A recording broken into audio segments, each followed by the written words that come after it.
Hi everyone, Aaron here for Zollotech, and this is my iPhone 6s Plus. I used this for an entire year from the time it came out until the iPhone 7 Plus came out. And this was my daily driver basically every single day, all day, until the new phone came out. Now this isn't my original iPhone 6s Plus, this is actually a replacement. And if you saw my original one, the actual design looks good, but the areas where any area touches a table or anything you set it down on were worn out. And what I mean by that is I don't use a case, so I like to use the phone just how it is and see how it holds up over time. So this area right here, right around here, it's got this nice black anodized or painted coating on the camera. That was gone. This was now silver. And then the areas where it actually touches the table, so these corners here and here, actually were worn through straight to the aluminum. So it looked a little bit different. It was worn a little bit. It wasn't bad, but I've seen it on other people's iPhones, and even my iPads show that as well if you don't use a skin or a case on the back. So that wore out, and the reason I have a replacement is because my speaker stopped working properly. It actually sounded awful. It sounded like it was blown over time. And so Apple was nice enough to give me a new one. I just walked in, told them, hey, my speaker's not working. They plugged it in to a dock, tested it, and said, yep, it's bad.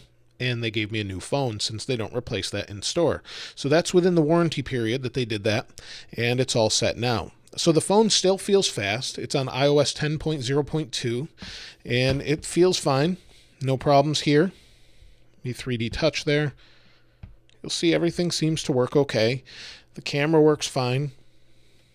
And on my previous phone, the battery worked fine. I know a lot of people want to know how long the battery lasted over time. The battery lasted without a problem all day long for me. In fact, on this particular version versus the beta that I'm running on my iPhone 7 Plus, the battery actually lasted a little bit longer than it did on this phone. Now, when the iPhone 6 or 7 Plus came out and I didn't have a beta on it, this outlasts it. So that's pretty good. I really have no problems with the battery on this device whatsoever. Now, the one thing that's really nice is this still has the headphone jack. So you get that out of the 6S Plus and 6S and previous phones from Apple. And overall, it's held up well. Now, my previous version, I did have a few scratches on the screen from use over time, mostly light scratches that you could only see in very bright sunlight. Most of the scratches were hidden other than a couple where I gouged it. Like in the corner right here, there was a little bit of a gouge. I'm not sure what it was for, or from rather, and it's fine after that. So basically, the phone held up really well. No problems with bending. I keep it in my pocket. This is a stronger aluminum than the 6S or the 6 Plus was, although I never had any problems with bending that either. So overall, I think it held up pretty well.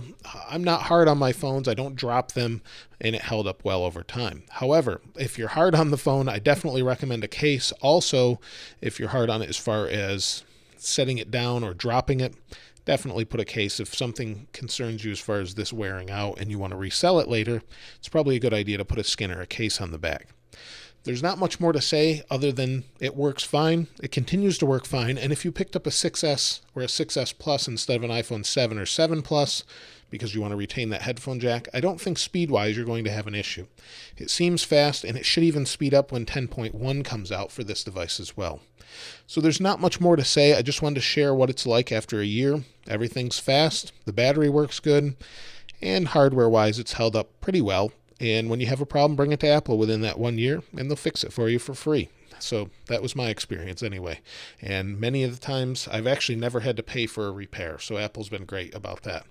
So let me know what you think in the comments below. Have you used a 6 or a 6S, 6S Plus, maybe even the 7? How's it holding up for you? Let us know in the comments below. If you haven't subscribed already, please subscribe and like. As always, thanks for watching. This is Aaron. I'll see you next time.